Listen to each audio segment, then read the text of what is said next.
샬롬, 평안하셨습니까? 아멘.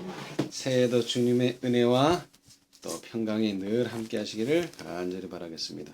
아멘. 새해가 되면 많은 사람들이 하는 일이 있습니다.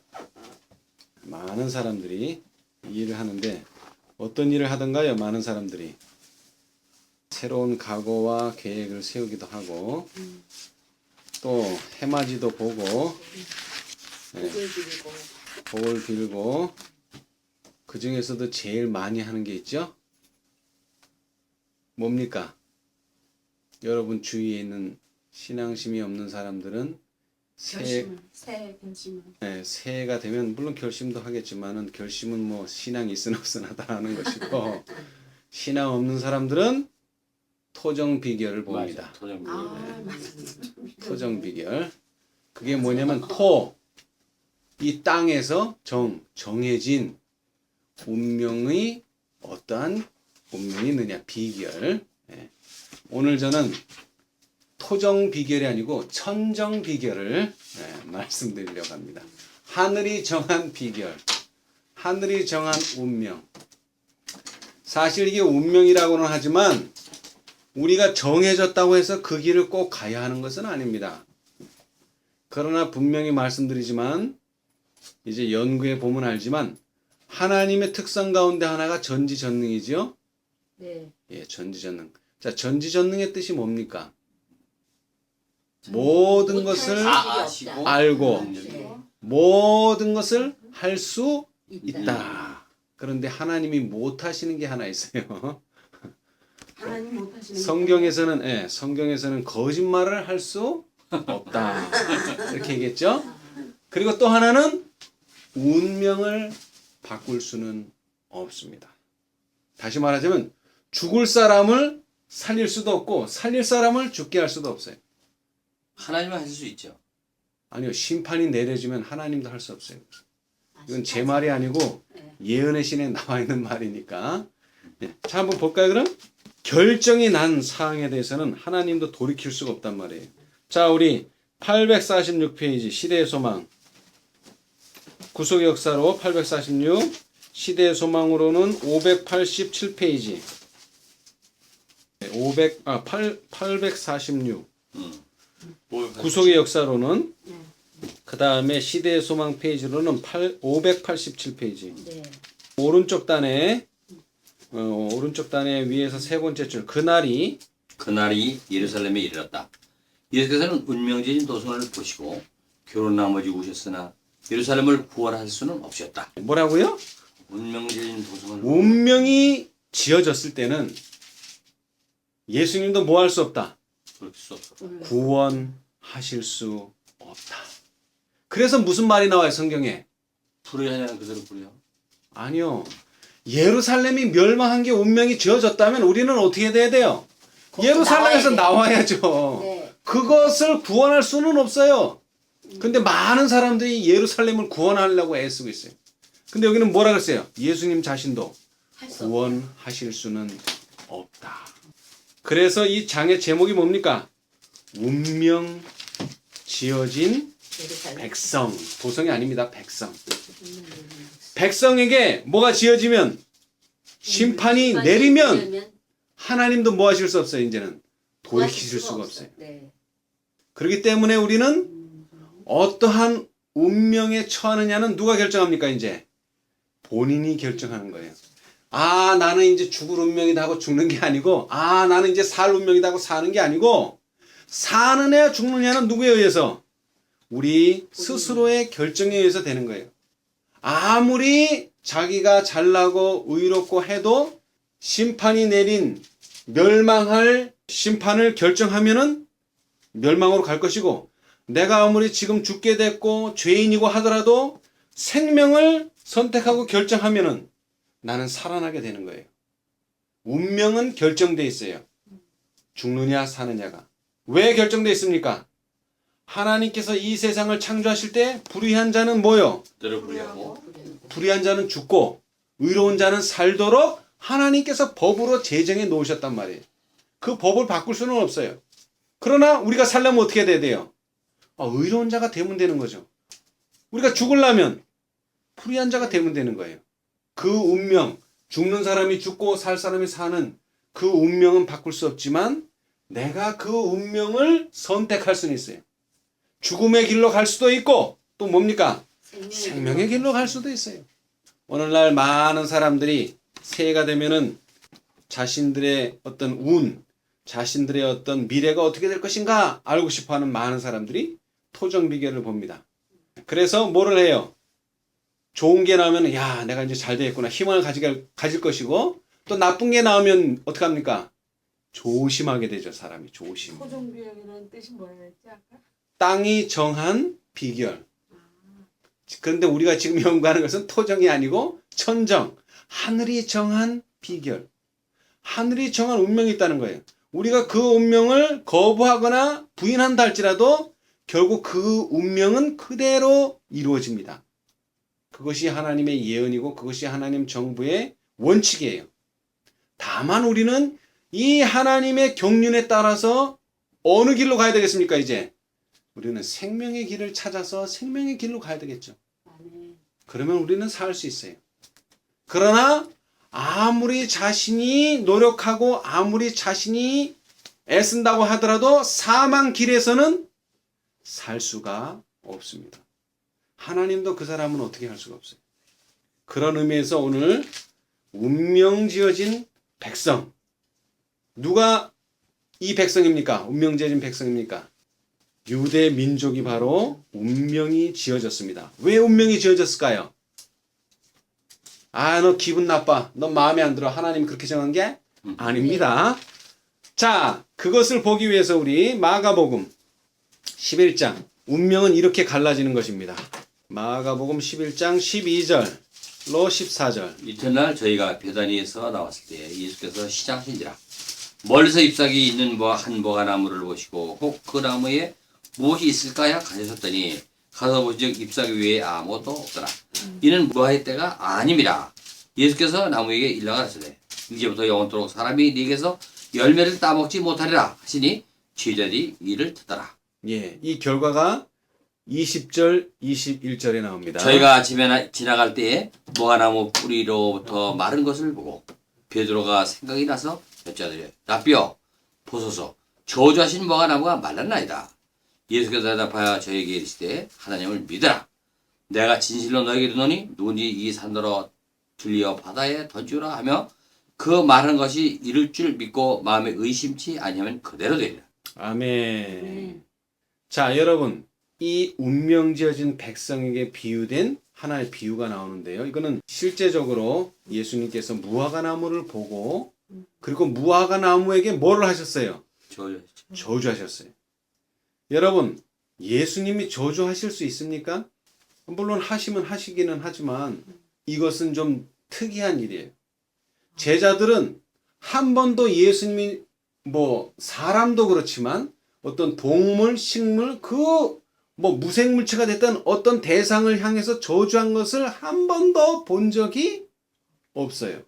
그런데 유독 이 무화과 나무에게는 뭐를 하셨어요? 저주라는 단어가 들어갔어요. 제자들도 의아했어요. 예수님이 평상시 하던 행동이 아닌데 이것은 평상시에는 한 번도 저주한 일이 없어요. 그리고 이거 지나서 다른 성경 어디에도 예수님이 저주한 것은 찾아볼 수가 없어요. 이것은 아주 중요한 비유가 되겠습니다. 왜? 예수님이 한 번밖에 보여주지 않았기 때문에. 자, 그런데 이 무화과 나무를 보면은요, 이 무화과 나무는 다른 나무와는 좀 다릅니다. 왜 다릅니까? 무화과 나무가 꽃이 피기 전에 열매가 꽃이 안 피지. 예, 보통 식물들은 처음에 뭐가 납니까? 씨를 심으면 싹이 예, 싹이 나죠. 네. 그다음에 뭐가 나요? 잎이 예, 잎이 나고 그다음에 줄기가 생기고 네. 그다음에 번성해지면서 뭐가 펴요? 꽃이 피고 그 꽃이 수정을 하면은 뭐가 생기는지 드디어 열매가 맺혀요. 그것이 일반적인 식물의 과정입니다. 그런데 이 무화과 나무는 말 그대로 없을 무, 그 다음에 꽃화, 무화과, 꽃도 없는데 뭐가? 과, 열매가 맺혀. 이거는 특이한 식물이에요. 이거는 보통은 뭐예요? 잎이 나고 싹이 나고 잎이 나고 그 다음에 꽃이 피고 그 꽃이 수정이 되고 져야지만 거기서 열매. 열매가 생기는 게 이게 정상적인데 얘는 꽃도 없는데 뭐부터 생겨요? 열매부터 달려 이게. 자 보십시다. 844페이지 581페이지 끝부분. 자 이때는 오른쪽 단에 844페이지 오른쪽 단. 이때는 특정 지역을 제외하고는 무화과가 익을 계절이 아니었으며 예루살렘 주위에 고원에는 무화과의 때가 아님이라고 말하는 것이 옳을 것이다. 그러나 예수께서 지나신 고원에는 다른 모든 나무보다 일찍 된 나무가 하나 있었다. 이 나무는 벌써 잎사귀들이 무성했다. 잎이 나기 전에 익은 열매가 나오는 것이 무화과나무의 특성이다. 예, 자 여기서요. 자 잎이 나기 전에 뭐부터 생겨? 잎이 나기 전에 열매가. 열매부터 생기는 거예요. 근데 여기 좀 표현이 잘못됐어요. 익은 나무, 익은 열매가 아닙니다. 익은 열매가 나와. 익은 열매가 아니고 익을 열매죠. 일단 나기는 나요. 그죠? 나기는 나지만 익은 건 아니어야지. 자, 그런데 순서가 어떻게 됐다고요? 잎이 나고 꽃이 피고 열매가 맺히는 게 아니고 잎도 나기 전에 뭐가? 열매가. 열매부터 있어요. 자, 그러면은 열매가 생긴 다음에 뭐가 난다는 얘기예요? 잎이 난다는 얘기예요. 자, 그러므로 잎이 무성한 이 나무는 어떻게 됐을 거예요? 어떻게 돼야 됩니까? 잎이 그냥 한두 개 난 게 아니고 잎이 아주 무성해. 열매가 그러면 어떤- 많이 맺혔어야지. 아니요. 열매는 숫자가 문제가 아니라 그 정도 됐으면 열매가 어떻게 돼 있어야 돼요? 이거 있었어야 돼. 이거 있었어야 돼. 잘 익은 열매가 있음을 약속하는 것이었다. 왜? 시간상으로 그렇단 말이에요. 시간상으로. 잎이 난 게 아니라 잎이 무성하다는 얘기는 이미 벌써 열매가 잘 익어 있었어야 돼요. 그러나 이 외모는 뭐다? 기만적이었다. 제일 낮은 가지로부터 제일 높은 가지까지 다 찾아보셨어요. 예수님께서는 잎사귀 외에 아무것도 없음을 발견하셨다. 그것은 가식적인 무성한 잎사귀에 지나지 않았다. 자, 여러분, 이제 잎사귀가 다 무성해졌어요. 그러면 열매 맺힐 일이 있어요, 없어요? 있어요, 없어요? 없어요, 이거는. 왜? 네. 잎이 나기 전에 열매가 나야 되는데 벌써 잎이 무성했는데 열매가 안 났다. 그 나무는 더 이상 열매를 맺힐 수 없어요. 그런데 여러분 잘 들으세요. 그런데 이게 지금 어디를 지나가다 하시는 말씀에 지금 어디를? 과원이라 그러는데 쉽게 해서 과수원을 지나갔다. 무슨 과수원? 무화과나무 과수원. 거기는 한 그루만 있는 게 아니에요. 수십 그루, 수백 그루가 있어요. 그런데 유독 이 나무만 다른 것보다 성장이 빨라서 그런지 몰라도 하여튼 이 나무만 뭐가? 잎사귀가 좀 무성한 거예요. 그래서 예수님께서는 밑에서부터 위까지 다 잎사귀를 뒤지고 봤는데 뭐가 없어? 열매가 없어. 열매가 없는 거예요. 자, 그래서 이 무화과 비유는요. 누가복음 13장 또 다른 비유를 통해서 우리가 이 무화과 비유를 좀 더 이해할 수가 있습니다. 13장 6절로 9절에 있는 비유. 이에 말씀하시되 한 사람이 포도원에 무화과나무를 심은 것이 있더니 와서 그 열매를 구하였으나 얻지 못하니라. 권지게 이르되 내가 3년을 와서 이 무화과나무의 실과를 구하되 얻지 못하니 찍어 버리라. 어찌 땅만 버리느냐. 대답하여 가되 주인이여 금년에도 그대로 두소서. 내가 두릅하고 거름을 주겠나이다. 이후에는 만일 실과가 열면이거니와 그렇지 않으면 찍어버리소서 하였다 하시니라. 예, 감사합니다. 자, 여러분, 이것은 뭡니까? 비유예요, 비유. 아까도 비유죠? 네. 그러나 아까 비유와 지금 비유의 차이점이 뭡니까? 아까 비유는 뭐를 놓고 나무, 실제 있는 그 나무를 놓고 하는 비유고 이거는요. 실제는 나무가 없어. 그냥 우리 상상, 생각으로 비유를 한 거예요. 그 차이예요. 그런데 또 하나의 차이가 있는데 자, 예수님께서 저주한 나무는 결론이 났어요, 안 났어요? 났어요. 났어요. 어떻게 하기로? 영원히 사람이 내게서 열매를 따먹지 못하리라. 결론이 났어요. 그런데 여기 누가복음 13장은 올해는 뭐가 없어요? 올해는 열매가 없어. 네. 그러나 이 과원지기가 뭐라고 간청했어요? 그대로 두소서. 한 해만 더. 더 봐주십시오. 그러면 제가 열심히 해서 열매를 맺도록 하겠습니다. 근데 열매를 맺었어요? 열매를 못 맺었어요? 결론이 없어요, 여기는. 맺었는지 안 맺었는지 아무도 몰라요. 그러나 안타깝게도 마가복음 11장에는 결론이 났어요. 더 이상의 뭐는 없어요. 더 이상 농부는 그 나무를 위해서 해줄 것이 없어요. 없어요. 그것이 바로 영원한 저주가 되어버린 것입니다. 여기에 말하는 포도원은 모든 기독교인을 말합니다. 모든 기독교인. 농부는 누구라 그랬어요? 농부는 예수 그리스도. 나무는 모든 기독교인. 그러나 그 기독교인 중에서도 먼저 된 자가 있어요. 누굽니까? 유대인. 유대인은 많은 것을 가졌어요. 어떤 많은 것을 가졌어요? 많은 기회와 많은 특권을 가졌어요. 어떤 기독교인보다도. 오늘날 누가 그런 많은 기회와 특권을 가졌습니까? 제7일 안식일 예수 재림교. 그 중에서도 누구? 개혁운동. 그러나 뭐가 없다면? 열매가 없다면. 열매가 없다면. 여기에서 더 이상의 기회는 없습니다. 열매 맺지 않으면 뭡니까? 영원히 열매를 맺지 못하게 될 것입니다. 자, 그런데 여기서 중요한 것은요. 중요한 것은 하나님께서 요구하시는 게 뭡니까? 농부가 원하는 게 뭐예요? 열매. 왜 나무를 심었어요? 열매. 열매를 따야 될 거 아니에요. 열매. 열매. 그렇죠? 네. 그럼 열매가 뭐예요? 뭐가 열매예요 도대체? 그래야지 열매를 맺혔는지 안 맺혔는지 알 거 아니에요. 그죠? 뭐 돈 버는 게 열매다 그러면 돈을 벌었는지 안 벌었는지 봐야 될 거 아니에요. 품성. 그럼 품성, 어떤 품성을 해야 돼요? 자, 보십시다. 자, 845페이지 구속의 역사. 시대의 소망 583페이지. 오른쪽 단에 첫 번째. 만일 그들이 하나님의 법을 지켰더라면 그들은 그리스도께서 행하시는 것과 같은 이심 없는 사업을 이루었을 것이다. 그러나 자만심과 자부심이 하나님과 사람에 대한 사랑을 가렸다. 그들은 다른 사람들을 섬기는 일을 거절함으로 스스로 멸망에 빠졌다. 그들은 하나님께서 그들에게 위탁하신 진리의 보화를 세상 사람들에게 나눠주지 않았다. 열매 맺지 않는 나무에서 그들은 자신들의 죄와 형벌을 읽을 수가 있다. 구주의 저주 아래 말라 죽어 시들고 이스라엘 뿌리까지 말라버린 무화과나무는 하나님의 은혜가 저에게서 옮겨질 때 유대 백성이 어떻게 될 것인지를 보여주었다. 축복을 나누어 주기를 거절함으로써 그들은 더 이상 축복을 받지 못할 것이다. 주께서는 이스라엘아 네가 패망하였나니라고 말씀하신다. 예, 여러분. 이스라엘이 왜 멸망했습니까? 이스라엘이 왜 멸망했어요?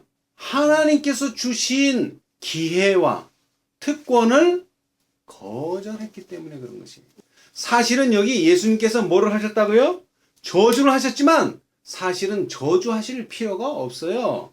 왜? 그들은 무슨 길을 택했기 때문에? 멸망의 길을 택했기 때문에 가만 놔둬도 저절로 어떻게 됩니까? 멸망해요. 저주하려고 말할 필요가 없어요. 여러분 발람을 보십시다. 발람이 이스라엘을 야 너희는 멸망해라 선지자가 말한다고 이스라엘은 멸망합니까? 안 해요. 왜 안 해요? 하나님의 길을 잘 가고 있는데 말로 아무리 저주를 해봐야 그건 저주가 안 돼요.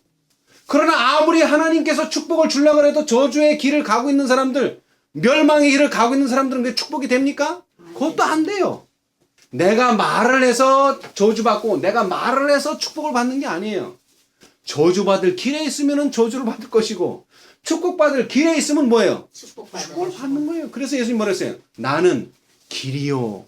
예수 위에 있는 자들을 누가 저주할 수 있어요? 아무리 말로 저주해도 저주를 당할 수가 없어요. 왜? 축복 안에 있기 때문에. 축복의 길에 있기 때문에.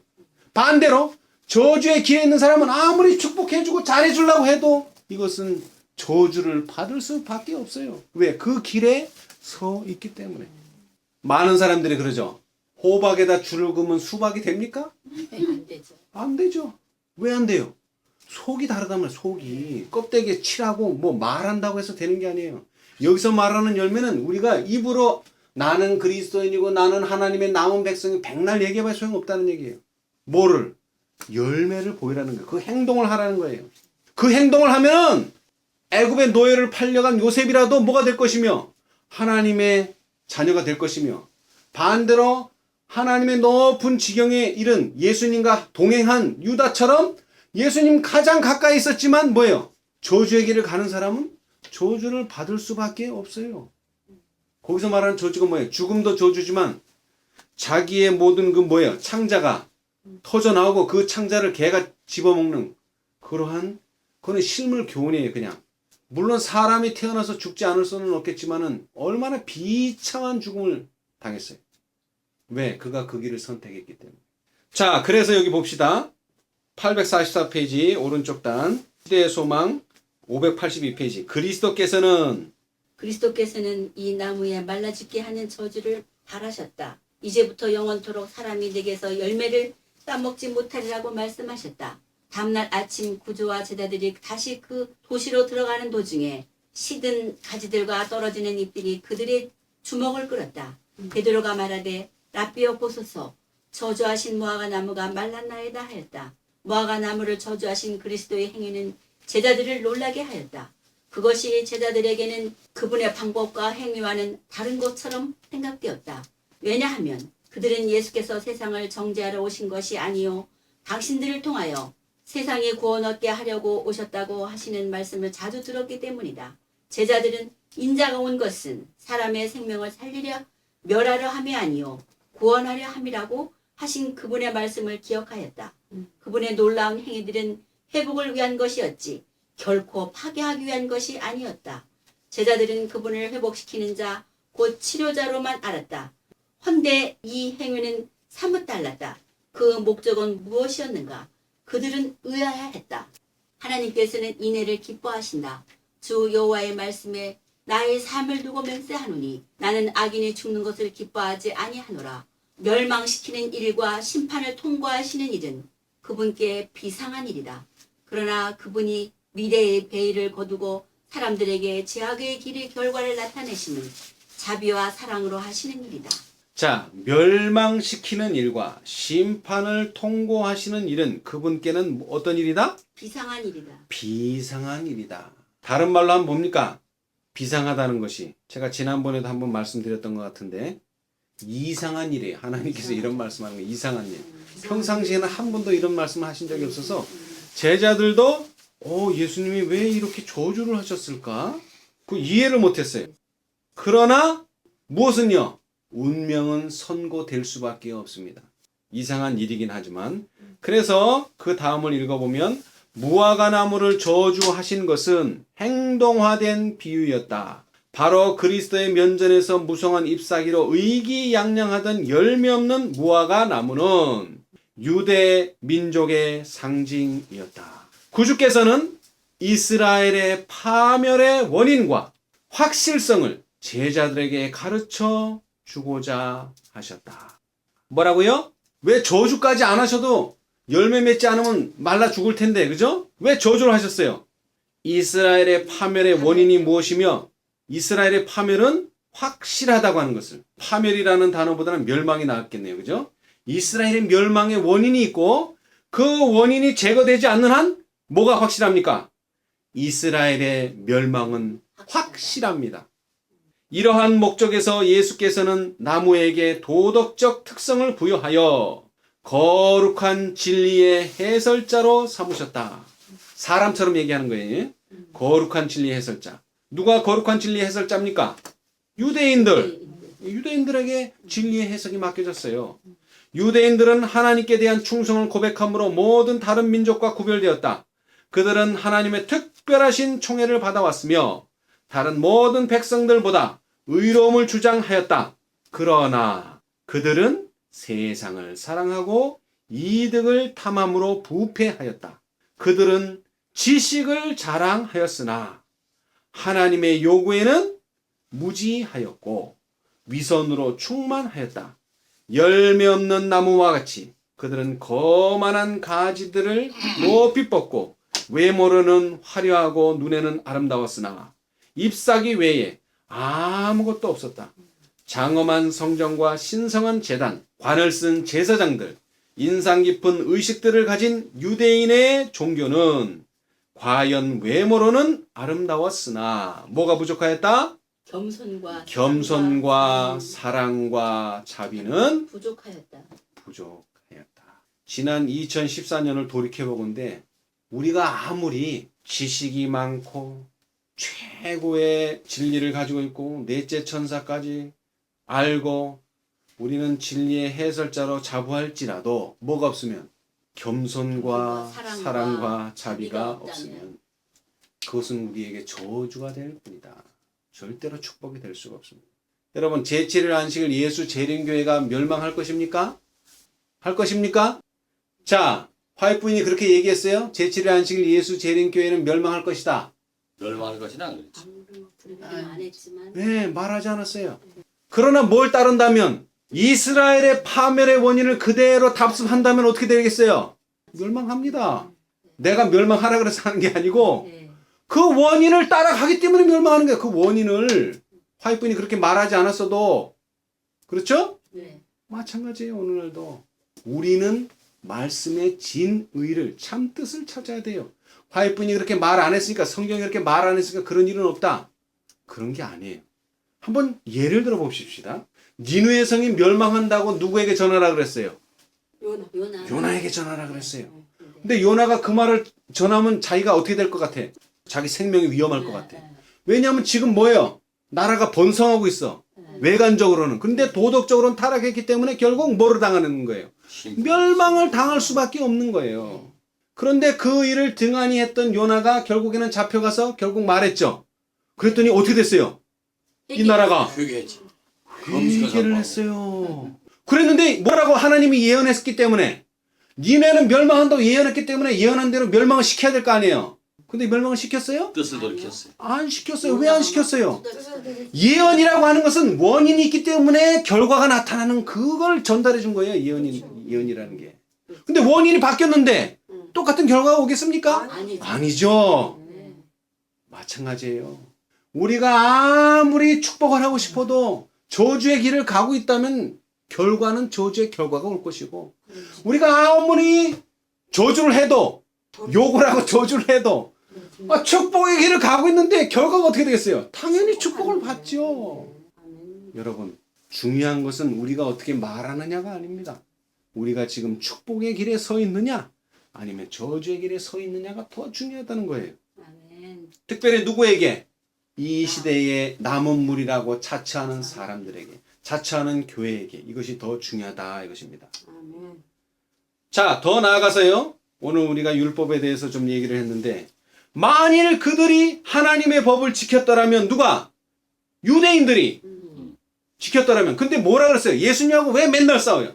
예수님은 안식일에 양이 빠졌으면 살려주는 것이 율법을 지키는 것이다. 유대인들은 그것은 율법을 지키는 게 아니다. 그냥 죽게 내버려 둬라. 서로 율법을 어떻게 지키느냐 안식일에, 특별히 안식일에. 그거 가지고 맨날 싸웠어요. 근데 외모상으로 보면은 유대인들이 잘 지키는 것 같아요. 그런데 뭐가 달라요? 만일 그들이 하나님의 율법을 지켰더라면 그들은 그리스도께서 행하신 것과 같은 뭐 없는? 이기심 없는 사업을 이루었을 것이다. 다시 말하자면 욕심 부리고 이기심이 있다는 것은 그거는 법을 지금 뭐 하고 있다는 거예요? 범하고 있다는 거예요. 지금. 고를 조금 더 내려오면 또 있어요. 또 강조하셨어요. 네, 584페이지 시대의 소망 584 구속의 역사 845페이지 중간에 584라고 쓰는데 이 경고는 모든 시대를 위한 것이다. 어떤 경고가요? 위에를 봅시다. 축복을 나누어 주기를 거절함으로 그들은 더 이상 축복을 받지 못할 것이다. 여러분, 쥐고 있으면 어떻게 됩니까? 썩습니다. 썩어요. 순환돼야 돼요. 축복을 나눠주면 어떻게 돼요? 또 축복이 내려오는 거예요. 또 나눠주면 또 내려오고. 근데 내가 이걸 움켜쥐고 있어야지 왜 이 나눠주다 보면은 내가 모자란다. 절대 그런 일은 없어요. 그런 일은 없어요.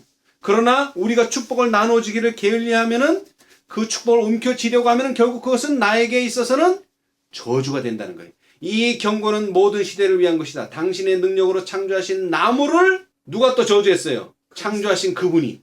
나무를 저주하신 그리스도의 처사는 모든 교회와 모든 그리스도인에게 뭐가? 경고가 된다. 다른 사람에게 봉사하지 않으면서 하나님의 법대로 살 수 있는 사람은 한 사람도 없다. 다른 말로 하면 다른 사람을 위해 봉사하지 않는 사람은 하나님의 법을 범하고 있는 것이다. 자, 요것을 좀 더 다른 곳에서 읽어봅시다. 산상보훈 55페이지. 산상보훈 55페이지. 자, 구속의 역사 989. 그 중간에 보시면 왼쪽 단 형제에게 노하는 자마다 그 성경절이 있죠? 네. 그 위에 문단. 예수께서는 청중들에게 하나님의 계명을 지키는 것은 곧 자신들 속에서 그리스도의 품성을 재현하는 것임을 계속해서 가르치셨다. 그것은 그분을 통해 하나님이 매일 그들에게 나타나셨기 때문이었다. 아멘. 자, 뭐라고요? 계명을 하나님의 지키는 계명을 지킨다는 게 뭐냐? 뭐예요? 아까 품성을 품성을 재현하는 것이다. 예, 누구의 품성? 내 품성이 그리스도의 나오면 안 돼요. 품성. 내 그리스도의 품성이 품성. 나오면 안 되고 그리스도의 품성. 을 재현하는 것입니다. 그 그리스도의 품성의 요점이 뭐예요? 겸손하고 사랑이 넘치고 온유하고 자비가 있고 긍휼이 여기. 그게 나타나야 된단 말이에요. 그거는 없으면서 나는 안식일 지키고 나는 도둑질 안 하고 이건 소용없는 거예요. 그런 의미에서 천사들은 루스벨이 타락하기 전까지는 율법이 있는 줄도 몰랐어요. 왜? 하나님께서 한 번도 말씀을 안 하셨기 때문에. 우리가 지켜야 될 법은 이거다 말씀 안 하셨어요. 근데 하늘은 뭐예요? 너무나 조화로워. 왜 조화로워요? 이기심이었기 때문에 서로 남을 위해서 살고 서로 존중해주고 서로 섬기고 이렇게 살기 때문에 아무런 문제가 없어. 근데 누가 자기를 드러내고 싶고 자기를 높이는 루스벨이 나오면서부터 이제 하늘에서 문제가 생긴 거예요. 그렇죠? 자, 그래서 이 운명, 이기심을 가진 사람은 죽을 수밖에 없고 이기심을 갖지 않은 사람은 살 수밖에 없는 이 운명을 바꿀 사람은 사람이 아니라 뭐 하나님도 없어요. 이거는 이기심 있는 사람은 죽을 수밖에 없고 이기심 없는 사람은 살 수밖에 없어요. 이것은 아멘. 이 운명은 바꿀 수 없어요. 그러면 이제 우리는 뭘 해야 돼요? 살라면 이기심 없는 쪽으로 가야 돼요. 살라면 이기심을 가지고서도 살면은 좋겠죠. 우리 생각에. 그러나 그렇게는 안 된다는 거예요. 그것을 누가 보여주셨어요? 예수님이. 그렇게는 살 수 없다. 뭐가 돼야 된다? 우리는 십자가에 달려 죽어야지만 된다. 그 뭐가? 이기심이. 우리는 운명을 바꿀 수는 없습니다. 특별히 우리나라에서 뭐라 그래요? 운명을 팔자. 왜 팔자인지 아세요? 내년이 무슨 해입니까? 참 어려워요. 참 이제 어렵죠. 네, 을미년이죠. 이 두 글자가 들어가요. 항상 두 글자.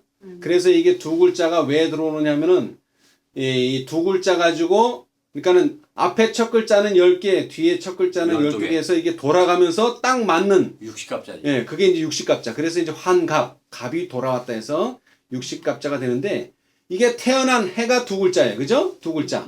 태어난 시가 두 글자. 그죠? 그 다음에 태어난 분이 두 글자.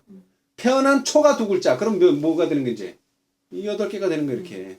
그래서 팔자예요. 태어난 해, 년, 월, 시. 예? 이걸 다 하면 8자란 말이에요. 예, 그래서 팔자란 말이에요.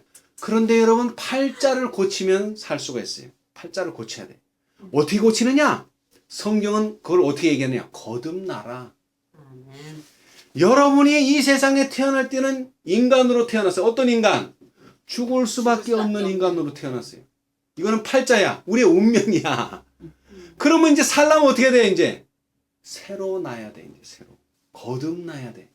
영적으로 나야 돼. 그러면 뭐예요? 운명을 바꿀 수가 있어요. 그러면 뭐가 생겨 또? 새로운 팔자가 생기는 거예요. 새로운 팔자. 새로운 팔자. 육신의 팔자가 아니고 영적인 팔자가 생긴단 말이에요. 영적인 운명이 생긴단 말이에요. 이거 누가 이렇게 해주신 거예요? 예수님. 기회를 주신 거예요. 새로운 팔자를 누가? 내가 선택할 수 있게. 왜? 여러분, 나는 이 세상에 한번 살고 싶다고 원해서 태어났어요, 지금? 우리는 원해서 태어난 게 아니에요. 자연히 태어난 거지. 그러나 이제는 뭐 할 수 있어요? 내가 내 운명을 결정할 수 있어요. 어떻게? 생명의 길로도 갈 수 있고, 어떻게? 사망의 길로도 갈 수 있고, 결정할 수 있어요. 자, 그 내용을 좀 볼까요, 그럼? 846페이지. 시대의 소망으로는 584페이지. 그리고 구속의 역사 846. 지금 계속 운명 지어진 백성을 읽고 있는 겁니다. 그 왼쪽 단 846페이지 구속의 역사 왼쪽 단에 보시면은 그리스도께서 예루살렘을 방문하시기 전에 말씀하신 무화과 나무의 비유는 지금 이 무화과 나무의 비유는 뭡니까? 누가복음 13장 6절로 9절에 나오는 비유입니다. 비유는 그분이 열매 없는 나무를 저주하심으로 가르치신 교훈과 직접적으로 관계가 있었다. 비유 가운데 열매 맺지 않는 나무를 위하여 금년에도 그대로 두소서. 내가 두릅하고 거름을 줄이니 이후에 만일 실과가 열면이거니와 그렇지 않으면 찍어 버리소서라고 가원지기는 간청하였다. 열매 없는 나무를 좀 더 돌봐 주어야만 하였다. 이것은 바로 이익을 얻고자 함이었다. 그러나 만일 열매를 맺지 않는다면 뽑아 버릴 수밖에 없을 것이었다. 비유 가운데서 과원지기의 수고의 결과는 예언되지 않았다. 왜 예언되지 않았을까요? 이제 그 이유가 나온 거예요. 이것은 그리스도께서 말씀하신 백성들에게 달려 있었다. 그들은 열매 없는 나무로 대표되었으며 그리고 저희의 운명을 결정하는 일은 누구에게 달려 있어요? 스스로에게 달려. 그들 스스로에게 달려 있었다. 자, 그러나 하늘은요. 하늘이 줄 수 있는 모든 뭐가 유익이 주어졌지만 그들은 증가된 축복들을 통해 유익을 얻지 못했다. 자, 여러분, 아까 결론이 어떻게 내릴지 모를 무화과나무의 비유가 먼저 있었고, 그죠? 지금 이 비유는 뭐예요? 결론이 났어요. 어떻게 났어요? 예, 더 이상 유대인으로서 하나님의 택하신 백성으로서 일할 수 없다고 하는 운명이 결정이 된 거예요. 열매 맺지 않는 무화과 나무를 저주하신 그리스도의 행위로 뭐가? 결과가 드러났다. 그들 스스로 저희 자신들의 멸망을 결정하였던 것이다. 그러나 그 결정이 언제는 아까 누가복음 13장에는 결정이 안 됐었어요. 근데 언제? 이제 지금 마가복음 11장에서는 결정이 났어요. 그러면 이제 어떻게 돼야 돼요? 결정이 났으니까 살려면 예루살렘에 있으면은 죽습니다. 그런데 보세요. 잘 보세요. 자, 그 밑에 한 문단 지나서 현재 저희에게 제시된 자비의 경고를 거절함으로써 저희 세대의 죄를 쌓았다. 그 민족이 과거 여러 세기 동안 별이어 만든 뭐로? 쇠사슬로 그리스도 당시의 백성들은 자기 자신들을 단단히 얽어매고 있었다. 근데 그 끈을 누가 만들었어요? 하나님께서 줬어요. 그래 너 묶어라 하고 줬어요? 하나님도 절대 끈을 주지 않았어요. 하나님은 오히려 자유롭게 하려고 그랬어요. 근데 스스로 쇠사슬을 만들어 묶었어요. 근데 이 쇠사슬이 초기문집에도 나와요. 자, 초기문집 240페이지. 교회라고 하는 것은 하나님께서 왜 만들었습니까? 구원하는 기관으로 만들었어요. 그렇죠. 진리를 보관하는 장소로서 만들었고. 근데 이 보관소가, 이 교회가 하나님의 뜻을 저버리게 되면 어떻게 됩니까? 사단의 줄에 매이죠. 올무가 되는 거예요. 이제 그때서부터는 올무가. 자, 240페이지. 재림운동이 예시됨이 있습니까? 네. 예. 나는 뭐로? 줄로 함께 묶여있는 듯한 무리들을 보았다. 이 무리 가운데 많은 사람들이 뭐요? 심한 흑암 가운데 있었는데 왜 그랬습니까? 그 이유는 그들의 눈은 위를 안 보고 어디를? 아래로 땅을 향하고 있었으며 그들과 예수님 사이에는 아무런 관계도 없는 것 같았다.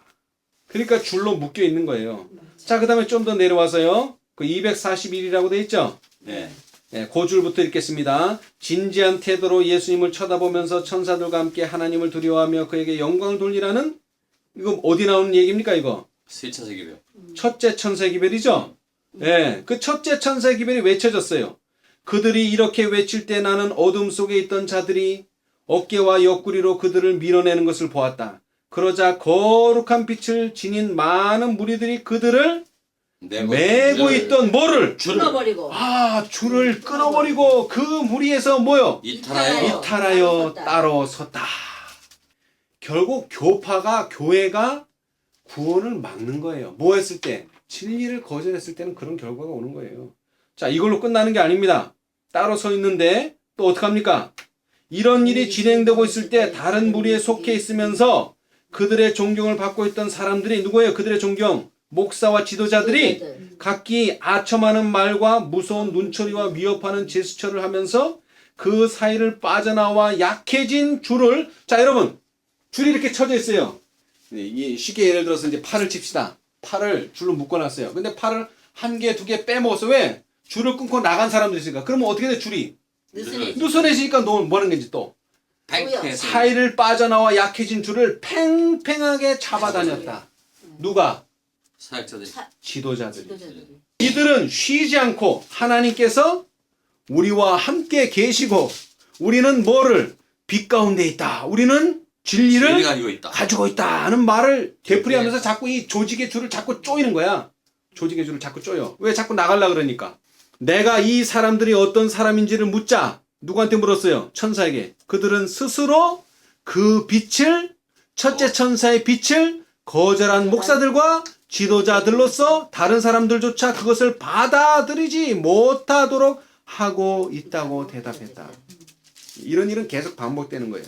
자, 그 다음에 내려와서 여기 왼쪽 단 맨 아래, 그때에 나는 조롱당하던 자들을 향하여 그들에게서 나와 부정한 것을 만지지 말라고 외치는 한 음성을 들었다. 이게 어디에 나오는 겁니까? 계시록에 나오는 말씀이 아니죠, 이것은.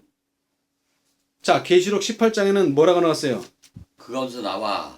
예, 재앙을 받지 말라지. 네. 거기서 나와 부정한 것을 만지지 말라는 아니에요. 이것은 고린도서에 나오는 말이에요. 그죠? 외치는 한 음성을 들었다. 이 외침에 따라서 수많은 무리가 그들을 두른 뭐 또?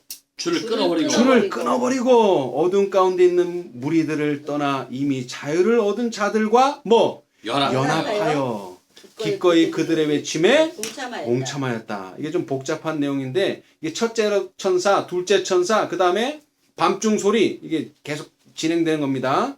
자, 이제 조금 더 내려가면 목사들과 지도자들이 이 여러 무리들 사이를 돌아다니면서 줄을 더욱더 굳게 잡아 메었지만 여전히 그 열렬한 기도 소리는 그치지 않고 들려왔다. 그 다음에 또 계속되는 거예요. 그때 나는 간구하던 자들의 손을 내밀어 하나님 안에서 즐거워하며 자유를 누리는 가운데 연합된 자들에게 도움을 요청하는 것을 보았다. 그늘이 하늘을 우러러보며 위를 가리킬 때 그들이네. 그들이 그들 가운데서 나와서 따로 있으라. 이거 뭡니까? 여기에 말에 계속되는 성경절에 그들에게서 나와 부정한 것을 만지지 말고 거기서 나와 따로 있으라. 예, 계속되는 말이에요. 대답하였다. 나는 자유롭게 풀려나오기를 위하여 투쟁하는 사람들을 보았는데 마침내 그들은 그들을 두르고 있던 뭐를 또? 줄을 끊어버렸다. 그들은 끈을 이제 또 끊어버렸으니까 또 어떻게 돼? 또 줘야지. 끈을 더욱더 조여 매는 힘에 저항하며 또 뭐라 그래? 또 하나님이 우리와 함께 하신다. 우리는 진리를 가지고 있다고 반복하는 주장에 넘어가지 않으려고 안간힘을 쓰고 있었다. 그 운명지어진 백성들이 하는 일이 뭐예요? 이 쇠사슬을 스스로만 묶는 게 아니라 나가려고 하는 사람들을 못 나가게. 그래서 여기 보니까 그 다음에 여기 시대의 소망으로 돌아와서요. 시대의 소망으로 돌아와서 시대의 소망 854페이지 뒷부분 구속의 역사 846페이지 구속의 역사 846페이지 왼쪽 단 각 시대마다 사람들에게 저희 시대의 빛과 특권 즉 하나님과 화목할 수 있는 뭐 은혜의 기간이 주어진다. 그러나 이 은혜에는 뭐가 있다? 제한이 있다. 뭐 영원히 주는 게 아닙니다. 자비는 여러 해 동안 간청하지만 멸시와 거절을 당한다. 그러나 자비가 마지막 탄원을 할 때가 온다. 많은 사람들이 하나님의 은혜, 자비 그러면 야 좋다 하는데 거기에는 뭐가 따른다는 거예요? 경고가 같이 온다는 거예요. 자, 그 위에 봅시다. 그 위에 지금 읽은 말씀 위에 현재 저희에게 제시된 뭐와 뭐? 자비와 경고를 거절함으로써 저희 세대의 죄를 쌓았다 그랬어요. 여러분, 셋째 천사의 큰 해침이 뭡니까? 경고죠. 네. 우리는 경고만 하라는데 이게 경고만 되는 게 아니에요. 뭐가 있어요, 거기는? 자비가 들어가 있어요, 자비가. 그런데 이 마지막 자비를 거절하면 뭐가 되는 거예요, 이거는? 경고가 되는 거예요. 동전의 양면과 똑같아요. 믿음으로 말미암는 뭡니까? 자비예요. 그러나 이 자비를 거절하면 경고. 경고가 되는 겁니다. 흔해침의 본질이 이거예요. 믿음으로 말미암는 의예요. 이것이 오늘날 우리가 깨달은 빛이고 하나님께서는 사랑과 겸손과 자비를 자비. 가지고 계시다.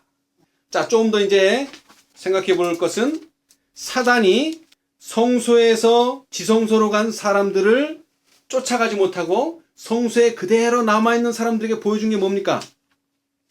그대로 남아있는 사람들에게 뭘 보여줬어요? 빛과 능력. 빛과 능력을 줬어요. 그러나 그들에게는 뭐가 없어요? 자, 초기 문집 55페이지. 55페이지. 2019페이지. 2019페이지. 그 왼쪽에 보면은 제목이 뭡니까? 2300주의 끝이죠?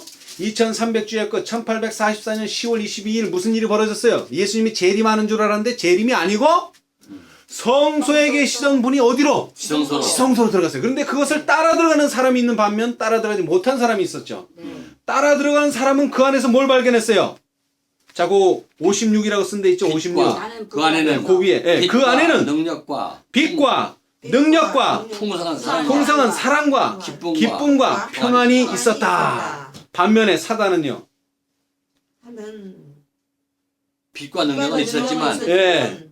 자비로운 사랑과 기쁨과 평안이 없었다. 없었다. 자, 이제 우리 결론을 내리겠습니다. 자, 우리 846 구속의 역사 846페이지. 구속의 역사 846페이지. 시대의 소망 587에서 588. 그와 같이 지금도 하나님의 말씀의 진리가 사람들의 행습과 행동과 그 생활 습관과 저희의 타고난 경향과 조화되지 않으므로 무수한 사람들이 무엇을? 진리의 빛을 거절한다. 진리의 빛을 거절한다. 사단의 충동을 받은 사람들은 잘 들으세요. 하나님의 말씀을 뭐하고?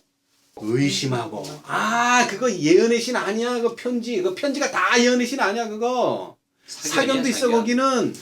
의심하고 더 나아가서는 그들의 독자적 판단을 따르기로 선택한다. 자기의 판단이 이거 절대로. 이거는 하나님의 판단이 아니에요. 하나님의 판단은 어디서 내려집니까? 성경과 예언의 신을 통해서. 아멘. 그런데 왜 판단이 안 내려져요? 말씀을 의심하는데 어떻게 판단이 내려져요? 그래서 오늘 우리는 이제 성경과 예언의 신 읽을 때 편견을 가지면 안 돼요. 아, 이거는 나한테 맞으니까 받아들이고, 아, 이건 나한테 안 맞아. 이렇게 하면 안 돼요. 말씀이 있다면 일단 받아들여야 돼요. 그러면 왜 내 생각과 말씀이 틀린가? 연구해 봐야 돼요. 내가 잘못됐는가? 말씀을 내가 잘못 해석하고 있는가? 내가 오해하고 있는가? 연구를 해보고 기도해야 돼요. 간절한 마음으로. 근데 우리는 줄에 묶여서, 쇠사슬에 묶여서, 교회의 쇠사슬과 줄에 묶여서 교회의 판단과 생각을 따르면 절대로 안 됩니다. 아멘. 다시 말하지만 우리는 말씀을 읽을 때에 우리의 모든 생각, 우리의 모든 판단, 우리의 모든 편견을 다 내려놔야 돼요. 먼저 하나님의 뜻이 무엇인가를 간절한 마음으로 알려고 하는 심령이 가난한 자가 돼야 됩니다. 아멘. 그런 자들이 뭐를 얻게 된다 그랬어요? 천국이 저희 것이며 그런 사람들에게 천국이 열리는 것입니다. 아멘. 절대로 겸손한 마음이 없는 자들은 천국을 그래서 얘기했죠. 누가 연다 그랬어요? 천국 문을 어린 아이가 여는 거예요. 절대 어른은 못 열어요. 어른은. 왜 어른은 못 열어요?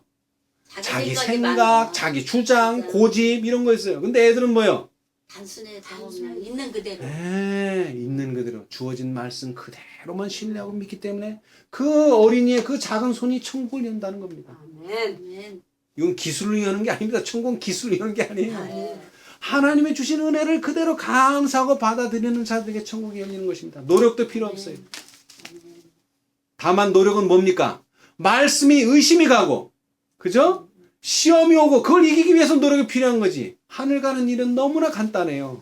그저 주어진 말씀을 신뢰하고 받아들이는 믿음이 필요할 뿐입니다. 자, 오늘 우리는 이제 새해를 열게 됐습니다. 2015년 여러분은 어떤 운명을 원하십니까? 생명의 운명을 원하십니까? 네. 아멘. 아멘. 우리는 절대 사망의 운명을 원하지 않습니다. 아멘. 그렇다면 지금 어떤 길로 가야 됩니까? 생명. 나는 길. 길이요 진리요 진리요 생명이라고 생명이신 말씀하신 그 그 진리의 예수님 길로 따라가야 따라가야 합니다. 아멘. 다른 말로 하자면 우리는 이제 이기심 없는 봉사, 음. 이기심 없는 생애를 살아야 합니다. 아멘. 그것이 곧 우리에게 주시는 생명을 우리가 받아들이는 유일한 길입니다. 아멘. 이 길 이외에는 하늘에 갈 어떠한 길도 없습니다.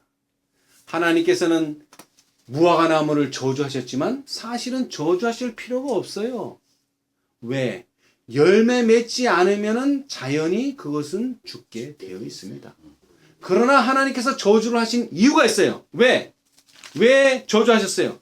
제자들에게 너희가 이 길로 간다면 너희는 분명히 저주를 당할 것이다 하는 경고입니다. 적극적인 경고예요. 그냥 가면 죽겠지가 아닙니다. 그 길로 가면 죽습니다. 반대로요. 생명의 길을 간다면요. 이 사람은 분명히 삽니다. 아멘. 분명히 살아요. 그래서 구주께서는 특별히 누구를 사랑하셔서 이스라엘을 사랑하셔서 너희가 이 길로 가면 결국 어떻게 된다? 죽는다. 죽는다. 그 길로 가지 말라고 너무나 애타게 3년 반 동안 호소해 왔어요. 그러나 뭡니까? 그 호소는 결국에 거절을 당하게 된 것입니다. 여러분, 사람들이 왜 죽습니까? 하나님이 주시는 축복과 생명을 거절하기 때문에 죽는 거예요. 그렇죠. 여러분, 이 동양의 사상은요, 참 재밌습니다. 음양오행이라. 동양 사상이 그렇습니다. 음양오행. 음이 있으면 뭐가 있다? 양. 양이 있고, 양이 있으면 뭐가 있다? 음이 있다. 음이 있다는 얘기예요. 근데 제가 가만히 성경을 연구해 보니까 이 동양 사상이 잘못됐어요. 음이 있고 양이 있는 게 아니에요. 양만 있어요. 양만. 햇빛만 있단 말이에요. 그런데 이 햇빛을 뭐 하지 않으면, 받아들이고 영접하지 않으면 뭐가 오는 거예요? 어두움이 오는 거예요. 동양에서 말하는 음양은 음과 양이 똑같은 기운을 가졌다고 생각해요. 그죠? 그러니까 음과 양이 서로 조화를 이뤄야 된다. 이것이 동양의 철학이에요. 그런데 성경의 철학은 무엇이냐? 빛을 받아들이라. 예. 빛밖에 없어요. 근데 빛이 거절당하면 어떻게 됩니까? 자연히 어두움이 찾아옵니다.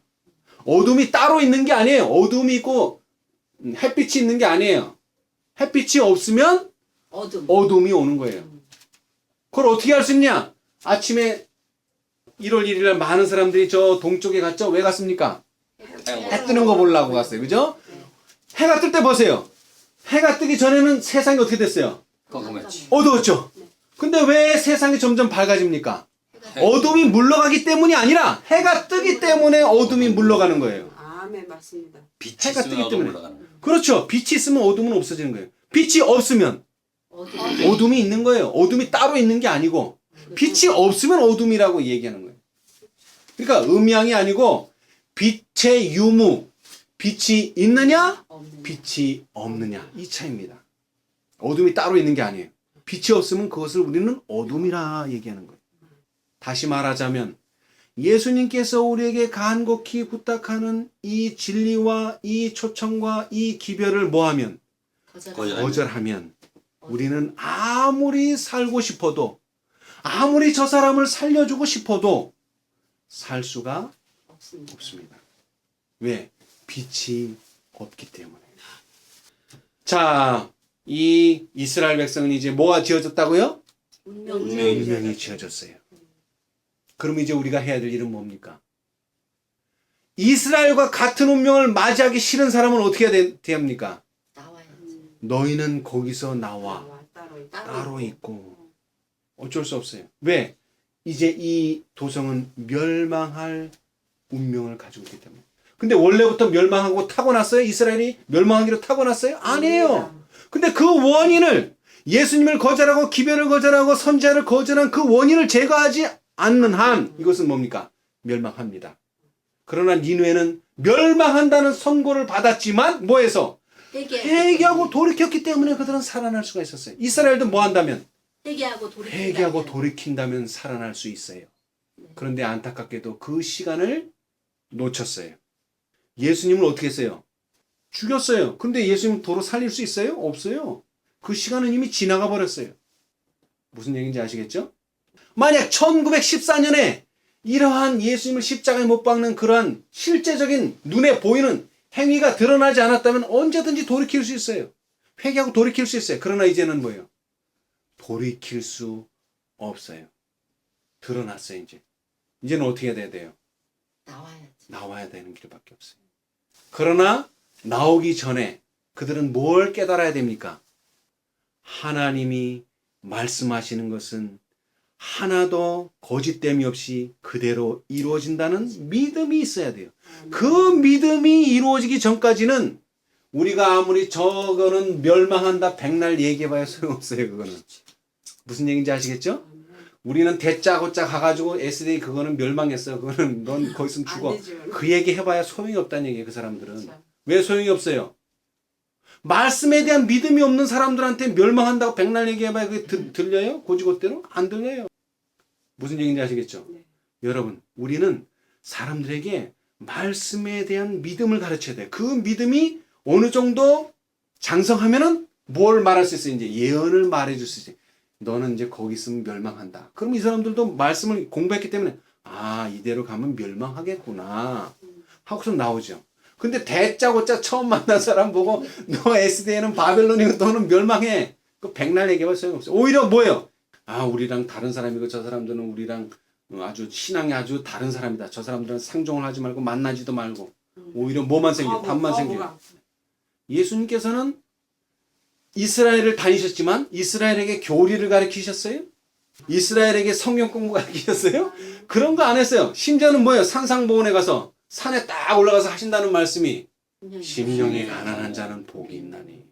우리가 어떻게 하면 축복을 얻고 어떻게 하면 저주가 되는지만 가르치셨을 뿐이에요. 그런데 거기서 자꾸 말씀에 대한 신뢰가 쌓이니까 뭐예요? 제자들처럼 이제는 예루살렘이 멸망한다 그러면 아, 그럼 멸망합니까? 그럼 언제 멸망합니까? 이런 질문이 나오는 거예요. 그러나 신뢰가 쌓이기 전에는 언제가 아니라 아유, 그 말을 난 어떻게 못 믿어요. 이스라엘이 이렇게 건재하고 성전이 저렇게 멋진 성전을 가졌는데 저런 나라가 어떻게 멸망합니까? 그리고 어디로 숨었어요? 다 예루살렘 멸망할 때. 성전. 이것은 하나님의 전이니 절대로 이 전은 멸망하지 않는다. 하나님께서 천사를 보내서 보호하실 것이다 하고서 성전 안에 들어갔어요. 근데 어떻게 됐어요? 다 불타주고. 다 죽었어요. 오늘날도 마찬가지예요. 사단이 쇠사슬로 묶고 줄로 묶어서 교회를 만들어 놨는데 사실은 거기가 뭐가 돼야 돼요? 구원의 터가 돼야 되고 구원의 기관이 돼야 되고 진리의 보관소가 돼야 되는데 그 일을 하지 못하니까 뭐가 된 거예요? 하나님께서 함께 하실 수 없는 곳이 되었기 때문에 그것은 저주의 장소밖에는 될 것이 없다는 것입니다. 여러분, 성전에서 가장 중요한 게 뭡니까? 어떤 것을 성전이라고 부를 수 있어요? 어떤 것을 거룩한 곳이라고 부를 수 있어요? 거기에는 하나님의 법궤가 있어야 돼요. 법궤가 있으면은 지금 이 골방에도 뭐가 되는 거예요? 성전. 성전이 되는 거예요. 근데요, 저기 여의도에 있는 그 큰 교회, 그 어리어리하고 아주 좋은 장식을 해놓은 교회라도 뭐가 없으면 법궤가 없으면 그거는 그냥 창고밖에 안 돼요. 창고. 그건 창고예요. 무슨 얘기인지 아시겠죠? 네. 그러나 가장 중요한 것은 그 법궤가 이 교회가 아니라 이 건물이 아니라 뭐? 내 마음 속에 보관이 되어 있어야 한다는 것입니다. 아멘. 그러면은 뭐예요? 성수가 발람이 아무리 저주를 퍼부어도 저주를 받을 수가 없어요. 저주를 받을 수가 없어. 그 다음에 축복을 아무리 하나님께서 우리에게 축복을 줄라 그래도 속에 법궤가 없으면은 축복을 받을 수가 없어요. 하나님께서는 축복을 해주시고 싶은데 오늘 우리가 이 아침에 이 새 첫 아침에 우리는 다 이 축복의 길에 서기를 결심하시기 바랍니다. 아멘. 하나님께서 우리 모두를 축복해 주시기를 간절히 바라겠습니다. 아멘. 아멘.